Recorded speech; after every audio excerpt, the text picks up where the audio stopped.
4 నుంచి 6 దంతాలు రావడం జరుగుతుంది. అదేవిధంగా 2వ సంవత్సరానికైతే పై దవడలో ప్రతిపాదించిన శాస్త్రవేత్త ఎవరు? ఇప్పుడు మనము ఈ వీడియోలో నేర్చుకున్నదంతా ఒకసారి రివైజ్ చేసుకుందాం. ముందుగా హలో అండి, welcome back to our channel. ఈరోజు మనం ఈ వీడియోలో సైకాలజీలోని 2nd చాప్టర్ నుంచి కొన్ని ప్రాక్టీస్ బిట్స్ అయితే చూద్దాం. ముందుగా ఫస్ట్ వన్, క్రింది వాటిలో వికాస సూత్రం కానిది గుర్తించండి. ఏ, వికాసం నిరంతర ప్రక్రియ. బి, వికాసం అన్ని దశల్లోనూ ఒకే విధంగా ఉంటుంది. సి, వికాసంలో వైయక్తిక భేదాలు ఉంటాయి. డి, వికాసాన్ని ప్రాగుక్తీకరించవచ్చు. అయితే ఇక్కడ మనకి ఏం అడిగారంటే కానిది ఏది కాదో దాన్ని గుర్తించాలి. కాబట్టి మొదటగా చూసుకుంటే వికాసం అనేది నిరంతర ప్రక్రియ. ఇది నిరంతర ప్రక్రియ. వికాసం అనేది జీవితాంతం జరుగుతుంది కాబట్టి ఇది నిరంతర ప్రక్రియ. అదేవిధంగా వికాసం అన్ని దశల్లో ఒకే విధంగా ఉంటుంది. అయితే వికాసం అనేది అన్ని దశల్లో ఒకే విధంగా ఉండదు అన్నమాట. ఎందుకు అంటే మనకి జనరల్గా చూసుకుంటే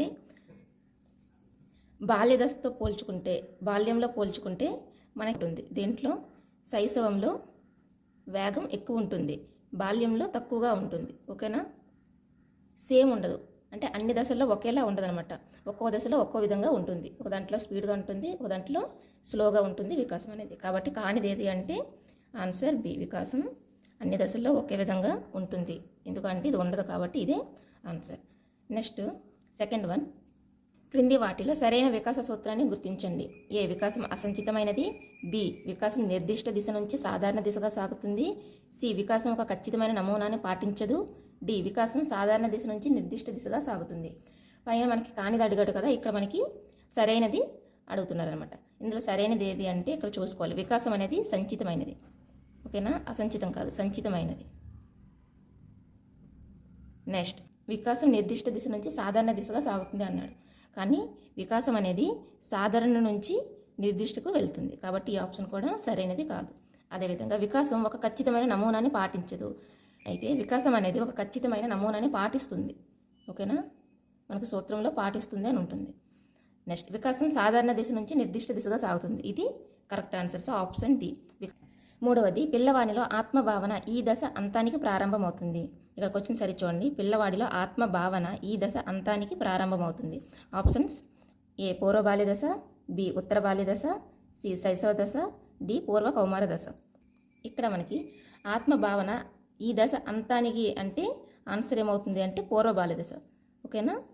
ఇక్కడ పూర్వ బాల్య దశకి ప్రారంభమవుతుంది. ఆన్సర్ ఏ. అలా కాకుండా మనకి ఆత్మభావన పై ఈ దశలో అవగాహన ఉంటుంది అని అడిగారు అనుకోండి, అప్పుడు అది ఉత్తర బాల్య దశ అవుతుంది. ఉత్తర బాల్య దశ అయితే ఆత్మభావన గురించి, ఆత్మభావన అనే అవగాహనని కలిగి ఉంటాడు. అంటే అప్పటికి అవగాహన వస్తుంది. కానీ ప్రారంభం ఎప్పుడవుతుంది అంటే పూర్వ బాల్య దశలో ప్రారంభమవుతుంది. ఓకేనా? నెక్స్ట్, నవజాత శిశువు దశ యొక్క కాలం. ఏ, పుట్టినప్పటి నుంచి 2 నెలలు. బి, 2 వారాల నుంచి 2 సంవత్సరాలు. సి, పుట్టినప్పటి నుంచి 2 వారాలు. డి, 2 వారం నుంచి 2 నెలలు. అయితే నవజాత శిశువు యొక్క కాలం అనేది పుట్టినప్పటి నుంచి 2 వారాల వరకు ఉండే కాలాన్ని లేదా ఆ టైం పీరియడ్లో ఉన్న పిల్లల్ని నవజాత శిశువుగా వర్ణిస్తారు. So option C is correct answer. Next one, fifth one, toy ఏజ్గా పిలువబడే దశ. ఏ, శైశవ దశ. బి, నవజాత శిశువు దశ. సి, పూర్వ బాల్య దశ. డి, ఉత్తర బాల్య దశ. ఇక్కడ మనకి టాయ్ ఏజ్ అనేది తల్లిదండ్రుల ప్రకారం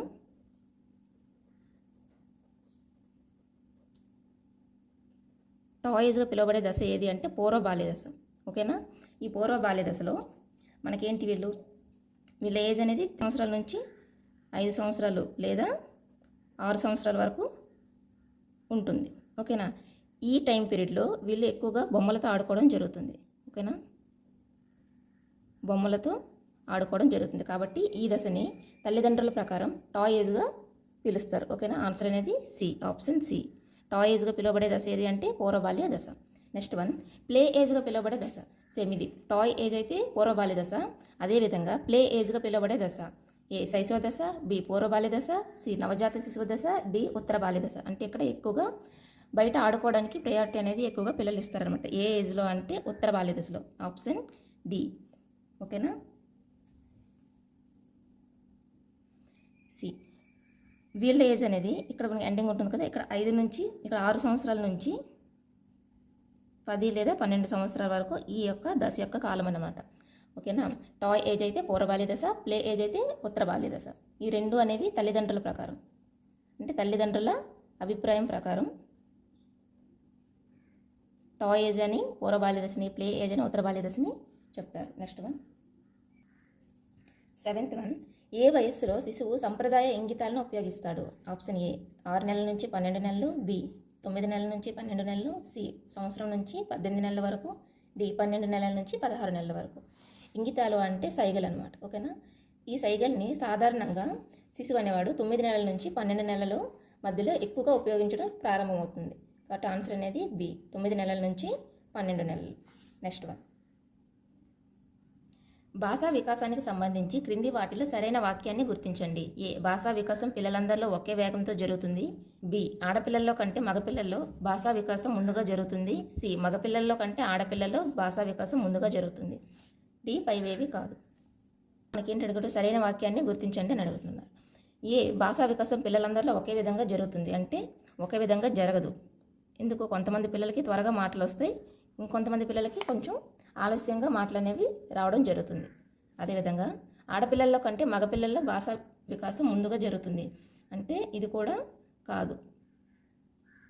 నెక్స్ట్ సి మగపిల్లల్లో కంటే ఆడపిల్లల్లో భాషా వికాసం ముందుగా జరుగుతుంది. ఇది కరెక్ట్ అంటే ఎందుకంటే ఆడపిల్లల్లో మగపిల్లల్లో కంటే ముందుగా భాషా వికాసం జరుగుతుంది. వికాసం అనేది అన్ని అంశాల్లోనూ ఆడపిల్లల్లో త్వరగా జరగడం జరుగుతుంది. కాబట్టి ఆన్సర్ అనేది సి. సరైనది ఏది అంటే మగపిల్లల్లో కంటే ఆడపిల్లల్లో భాషా వికాసం ముందుగా జరుగుతుంది. ఓకేనా? Option C. నెక్స్ట్ వన్, 9వది, 15 నెలల వయస్సులో పిల్లవాడు దాదాపుగా ఎన్ని మాటలను ఉచ్చరించగలడు? 15 నెలల వయస్సులో పిల్లవాడు దాదాపుగా ఎన్ని మాటలను ఉచ్చరించగలడు? ఏ 10 మాటలు, బి 15 మాటలు, సి 20 మాటల వరకు, డి 22 మాటల వరకు. అయితే 15 నెలల్లో అయితే దాదాపుగా పిల్లవాడు 10 మాటల వరకు ఉచ్చరించగలడు. ఆన్సర్ అనేది ఏ 10 మాటలు. 10వది, ఒకే పదం ఒక సందర్భంలో ఒక అర్థాన్ని కలిగి ఉంటే ఇంకో సందర్భంలో ఇంకో అర్థాన్ని కలిగి ఉంటుంది. అటువంటి పదాలను సందర్భాన్ని అనుసరించి ఉపయోగించడాన్ని ఏమంటారు? A phonology, B semantics, C pragmatics, D morphology. అంటే కొన్ని పదాలు ఉంటాయి కదా, మన సందర్భాన్ని బట్టి వాటి యొక్క అర్థాలు అనేవి మారిపోతుంటాయి. ఏమంటారు అంటే ప్రోగ్మాటిక్స్ అని అంటారు. ఏమంటారు? ప్రోగ్మాటిక్స్. Option C pragmatics. వీటి పదం సేమ్ ఉంటుంది, మీనింగ్ అనేది మారుతుంది ఎప్పుడు? సిచ్యువేషన్ బట్టి. ఓకేనా? సందర్భాన్ని బట్టి. అటువంటి వాటిని ఏమంటారు అంటే ప్రోగ్మాటిక్స్ అని అంటారు. ఓకేనా? నెక్స్ట్ వన్, 11th వన్, వ్యక్తి ఇతరులతో ప్రవర్తించే తీరును, అందుకు కారణాలను, వ్యక్తుల సాంఘిక అభిరుచులను, వైఖరులను, అభిప్రాయాలను అధ్యయనం చేసే శాస్త్రాన్ని ఏమంటారు?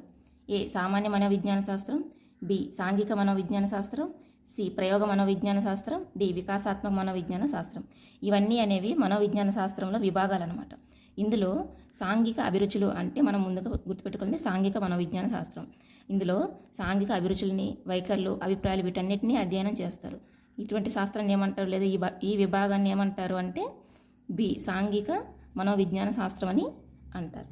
నెక్స్ట్ వన్, క్రింది వారిలో మానవ వికాస దశలను వివరించినది? A Elizabeth Hurlock, B Ebbinghaus, C Lawrence Kohlberg, D Gregor Mendel. Okay, అయితే మనకి మానవ వికాస దశలను వివరించింది ఎవరు? Elizabeth Hurlock. Option A Elizabeth Hurlock. అదేవిధంగా మానవ వికాస దశల్లో మైలురాళ్ళు లేదా మైల్ స్టోన్స్ను నిర్దేశించిన శాస్త్రవేత్త ఎవరు? ఏ ఎబ్బింగ్హౌస్, బి హోవింగ్ హార్ట్స్, C Howard Gardner, D Elizabeth Hurlock. చూడండి, మానవ వికాస దశలో అయితే ఎలిజబెత్ హార్లాక్, మానవ వికాస దశలో మైలురాళ్ళు అయితే హోవింగ్ హార్ట్స్. Option B. ఆన్సర్ అనేది హోవింగ్ హార్ట్స్. ఈయన మైల్ స్టోన్స్ని వివరించడం జరిగింది, అంటే నిర్దేశించడం జరిగింది. అంటే బాల్యదశ అయ్యేటప్పటికి ఈ ప్రమాణాలు అనేవి పిల్లవాడిలో ఉండాలి అని చెప్పినది వ్యక్తి హోవింగ్ హార్ట్స్. ఒక ఏజ్ని నిర్దేశించి ఈ ఏజ్ పిల్లలందరూ ఈ విధంగా ఉంటారు అని చెప్పింది ఎలిజబెత్ హార్లాక్. చూడండి, వికాస దశలో అయితే హార్లాక్, మైలురాళ్ళు అయితే హోవింగ్ హార్ట్స్. నెక్స్ట్ వన్ చూడండి, పాఠశాల వసతులకు వ్యక్తుల వికాసానికి సహసంబంధ గుణకం ఎక్కువ అని వివరించిన వ్యక్తి ఏంటి? పాఠశాల వసతికి వ్యక్తుల వికాసానికి సహసంబంధ గుణకం ఎక్కువ అని వివరించిన వ్యక్తి ఎవరు అని అడుగుతున్నారు. ఇక్కడ A Freeman, B Allport, C W C Bagley, D Pearson. ఓకేనా? ఆప్షన్స్ అయితే మనకి ఇవి ఇచ్చాడు. క్వశ్చన్ ఇక్కడ ఆన్సర్ అనేది డబ్ల్యూసి బాగ్లే. గుర్తుపెట్టుకోండి, పాఠశాల వసతికి అదేవిధంగా వ్యక్తుల వికాసానికి సహసంబంధ గుణకం ఎక్కువ అని వివరించిన వ్యక్తి డబ్ల్యూసి బాగ్లే.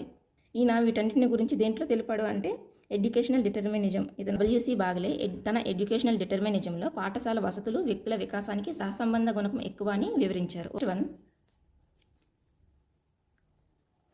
ఈ క్రింది వారిలో పరిసరవాదులు కాని వారిని గుర్తించండి. మనకి పరిసరాలు అంటే పిల్లవాడి వికాసం పైన పరిసరాల ప్రభావం ఎక్కువగా ఉంటుందని కొంతమంది, అదేవిధంగా అనువంశికత ప్రభావం ఎక్కువగా ఉంటుందని కొంతమంది వాదించడం జరిగింది. అయితే అందులో పరిసరాలకి ఎక్కువ ప్రాధాన్యత ఉంటుంది అని వివరించిన వాళ్ళు కొంతమంది ఉన్నారు కదా, అందులో కాని వారు ఎవరైతే ఉన్నారో ఈ పేర్స్లో వారిని గుర్తించండి అని అడుగుతున్నారు.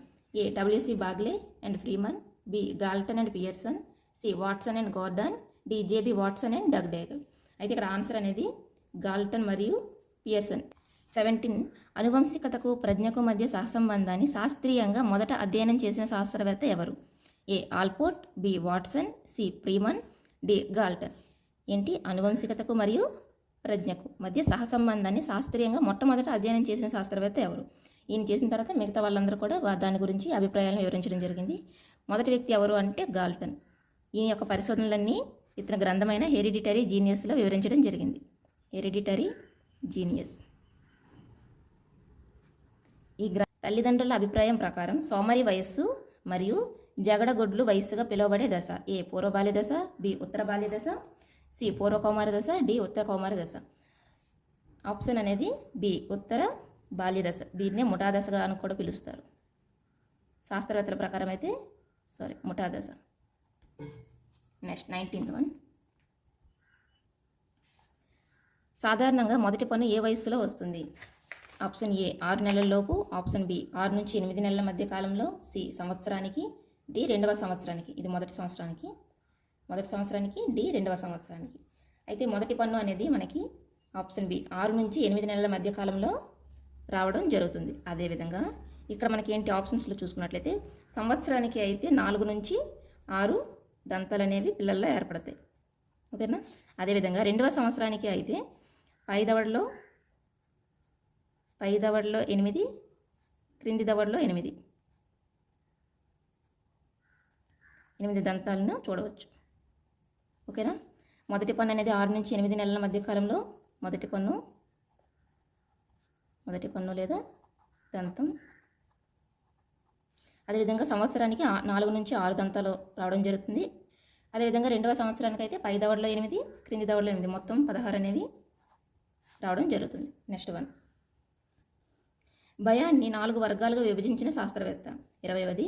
Option A Lotus, option B I B Taylor, C M J Herskovits, option D Mike Clever. అయితే భయాన్ని 4 వర్గాలుగా విభజించిన శాస్త్రవేత్త ఎవరు అంటే లోటస్. ఎవరండి?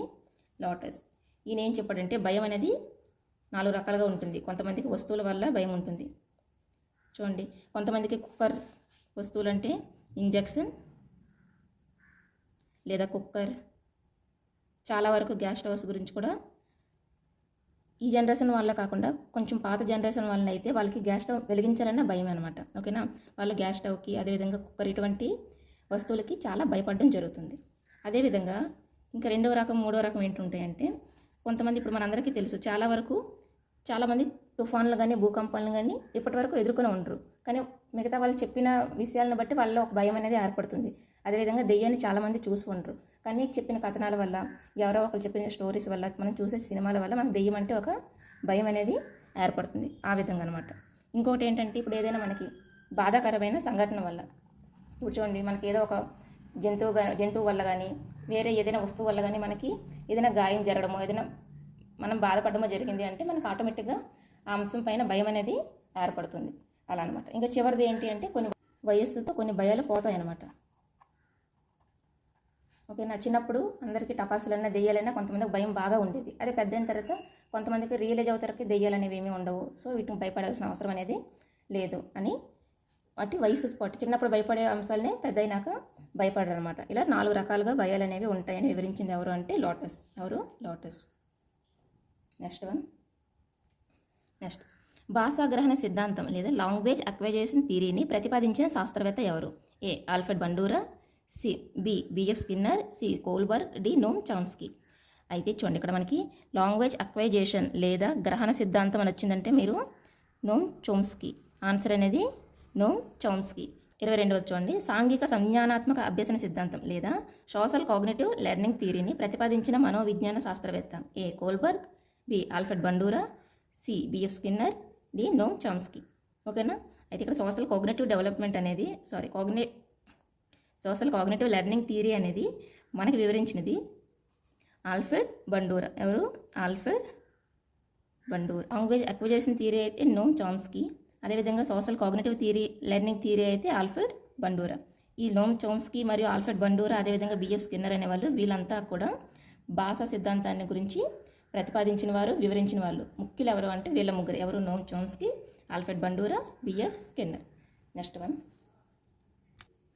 చూడండి, ఇక్కడ చివరి 3. ఈ 3 ఒకే విధంగా ఉంటే కొంచెం కన్ఫ్యూజ్ అవ్వకుండా చూడండి. 23వ ఏ మనోవిజ్ఞాన శాస్త్రవేత్త ప్రకారం పిల్లలు అనుకరణ మరియు పునర్బలన ప్రక్రియ ద్వారా భాషను వేగంగా అభ్యసిస్తారు? అనుకరణ, పునర్బలనం వల్ల భాషా ప్రక్రియని వేగంగా అభ్యసిస్తారు. Option A Bandura, option B Skinner, C Chomsky, option D Watson. చూడండి, ఇక్కడ పునర్బలనం అంటే రిపిటేషన్ అనేది ఇది దేంట్లో వస్తుంది అంటే మనకి స్కిన్నర్. Answer Skinner. అనుకరణ మరియు పునర్బలనం అయితే స్కిన్నర్.